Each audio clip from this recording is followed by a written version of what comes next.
Hey, welcome back. Thank you so much for your words for the last episode and for your feedback for all of the episodes.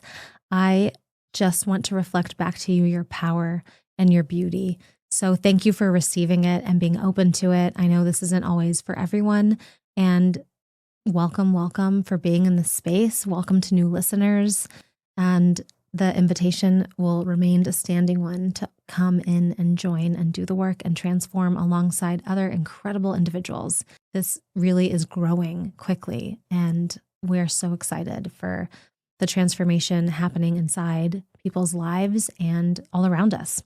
So I've been waiting a whole year to do this episode because it's February, and February is like the month of love. And we always talk about love in kind of a narrow way, meaning only romantic love or partnered love or love that is conditional, it's earned or withheld. And I want to expand the conversation on love. I want to talk about the love that makes all other love possible. This isn't the one that's like in the movies. This is lived, practiced, and it starts with you. I'm talking about you being the greatest love of your life. About being in love with your own life, with you. Can you imagine if that was the goal? Not just being like good enough, okay enough, I like myself, but I love myself and I'm in love with this beautiful person that I see in the mirror, that is courageous, that is full of heart, that is wise, that is kind, that is fiery, that is passionate, that is an advocate, like whatever it is, I am so in love with who I am and who I'm becoming and this beautiful life that I'm creating. Like, how differently would you live? How would you savor your life if you found it so sacred and yourself so sacred? How would you share that love with others? How would that ripple out into the way that you see them as sacred and that you love others and people around you? So I want to begin with a quote that inspired this talk last year that I was reading in a book, and I held on to it because I'm like, this is going to be perfect for February, for a month of love. And it brought up a lot in me as I was reading it. It's a quote that refuses shame. It refuses smallness.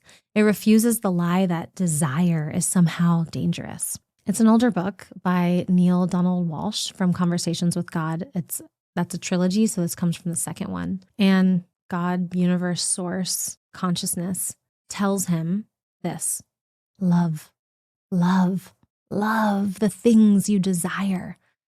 When you love them, you love life. You choose all the good that life has to offer. So choose sex, all the sex you can get. Choose power, all the power you can muster. Choose fame, all the fame you can attain. Choose success, all the success you can achieve. Choose winning, all the winning you can experience. Yet, do not choose sex instead of love, but as a celebration of it. Do not choose power over, but power with. Do not choose fame as an end in itself, but as a means to a larger end. Do not choose success at the expense of others, but as a tool with which to assist others. Do not choose winning at any cost, but winning that costs others nothing and even brings them gain as well. Choose the adulation of others, but see all others as beings upon which you can shower adulation onto. Choose being better, but not better than others, rather better than you were before. Choose having more, but only so that you have more to give. Choose knowing how and knowing why, so that you can share all knowledge with others. Obviously, self-gratification at the expense of others is not what we're talking about here. This is not about ignoring the needs of others, but that life should also not have to be about ignoring your own needs. Give yourself abundant pleasure, and you will have abundant pleasure to give others. That's the excerpt. And it touches me in a different way to think, like, what if consciousness said this? What if the all source universe says this? Love, love, love the things that you desire. When you love them, you love life. You choose all the good life has to offer. What? Like, let's just pause there for a moment. The first time I read that was so liberating. It was just, that's radical permission. Permission to desire. Permission to claim life in full without apology. Like somewhere along the way, many of us were taught that desire is dangerous, that pleasure is indulgent, that wanting is selfish, especially if you're caring, if you're service-oriented, if you're spiritual. The message is like, at least for me, I don't want to speak for everyone, but for me, it's like, don't want too much. Don't want for yourself. Don't put pleasure first. And let's dismantle that. It's not selfish to love yourself. It's not indulgent to honor your desires. It's not dangerous to want a life that lights you up. Because the truth is, when we desire something and then we shame the desire, it's not like it disappears. It just goes underground, It just becomes distorted and it leaks out as resentment or self-righteousness that I don't want something and the other person does, Or we burn out or we collapse because we're not allowing ourselves to love our life. Love yourself deeply, ambitiously, tenderly.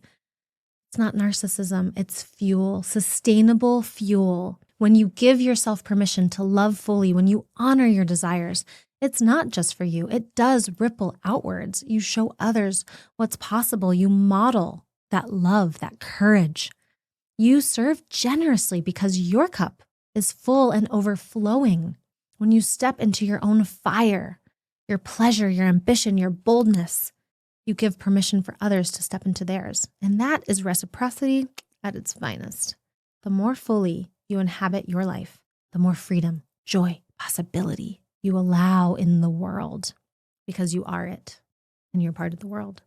So what does that look like? Let's be practical. Loving yourself deeply isn't about bubble baths and vision boards and mantras.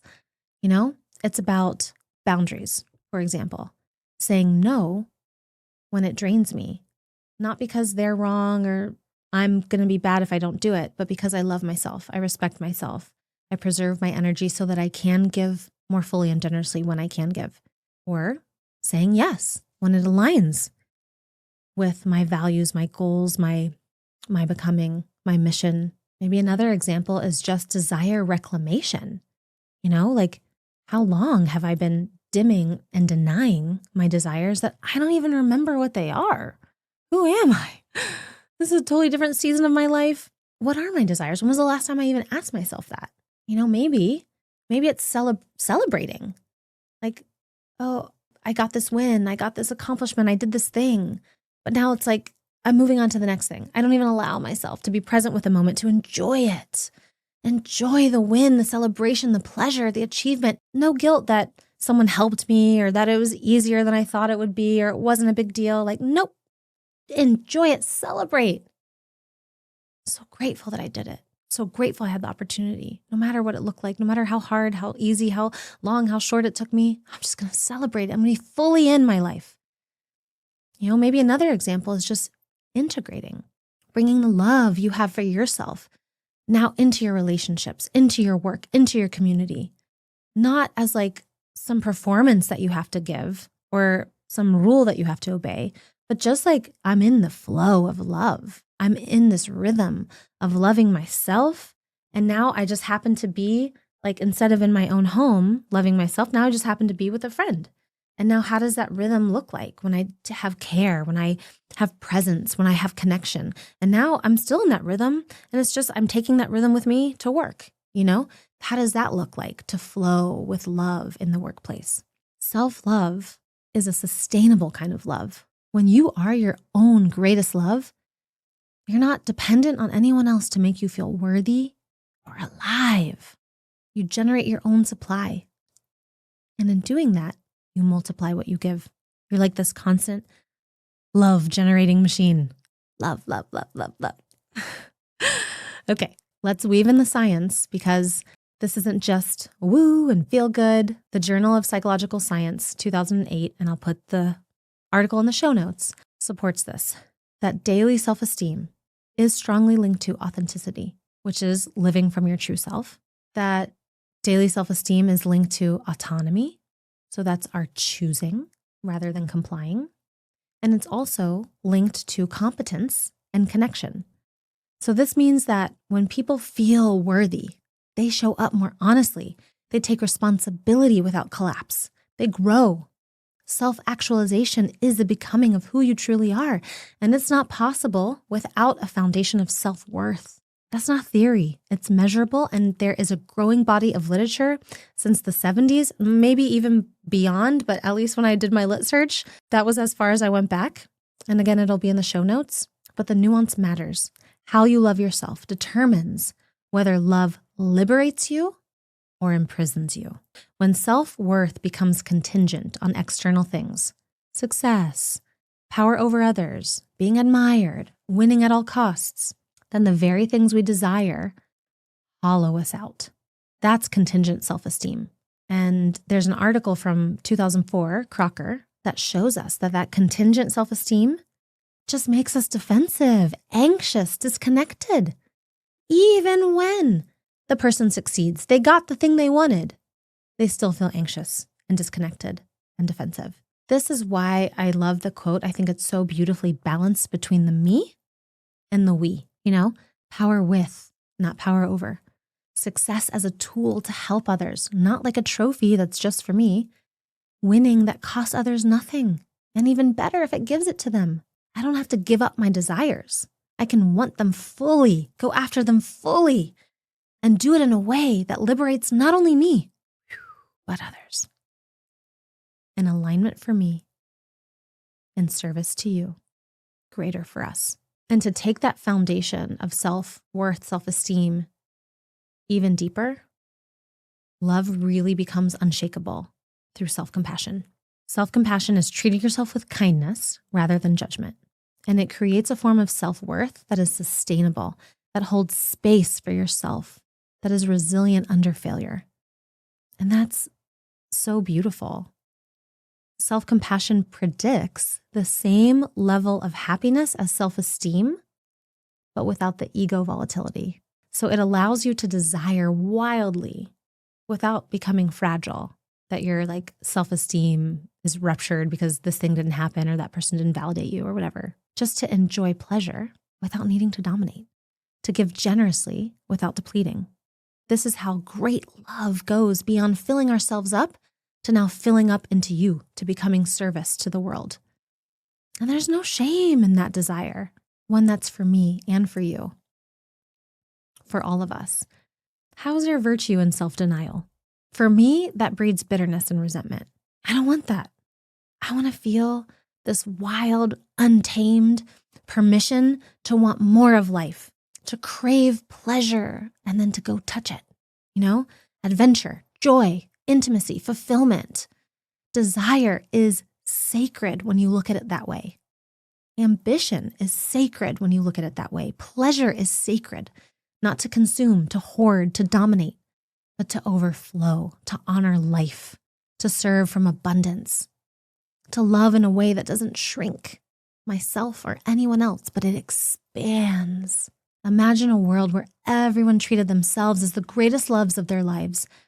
Imagine what that would do for our families, our communities, and then the systems that we build together. And your self-love isn't private, it's contagious. When you become the greatest love of your life, you don't take from the world, right? As we've said a couple times now, you overflow into it. You love freely, you serve joyfully. You choose power that empowers. You choose pleasure that multiplies. Give yourself abundant pleasure and you will have abundant pleasure to give. I love that. This is the beauty of reciprocity. When you meet life from love, people respond differently to you. Your presence lifts others because it's not trying to take something from them. It's just radiating. Your choices, your courage, your pleasure becomes a living example. Think of self-love like a gravitational force, The fuller, freer, braver your energy, the more people around you are called into their own expansion. You're like a magnet. It's exciting, it's contagious, it's felt. That's legacy, that's impact. Even if it's not always measurable, it is felt. Okay, so for our ending tradition, here are some questions to explore. Where are you denying or dimming your desire in the name of being good, spiritual, acceptable? What truth wants to be reclaimed there? If I truly treated myself as the greatest love of my life, what would change right now in how I give, and how I receive, and how I rest, and how I pursue what matters to me? Which desires feel rooted in fullness and aliveness? And which desires feel rooted in proving and comparison and scarcity? How can I choose right now from love instead of lack? Just let these questions simmer, or let them spark a fire. Let them guide your next step to be brave, to be in alignment, to be more from love. To step into this love, you don't need permission from the world, just for yourself. So right now, I just invite you to claim your desires, claim your pleasure, claim your time, claim your space, claim your energy, claim yourself. When you do, everything changes. How you move through the world, how you connect, how you create. The more you claim, the more you're going to inspire yourself and others. So today, be radical, ambitious, tender in the love that you give to yourself.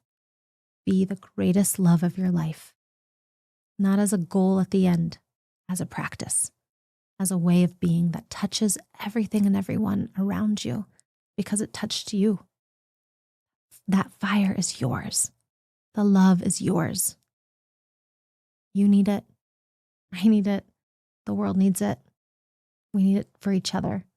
Okay, wishing you all play, possibility, and peace. Wishing you to be your greatest love story.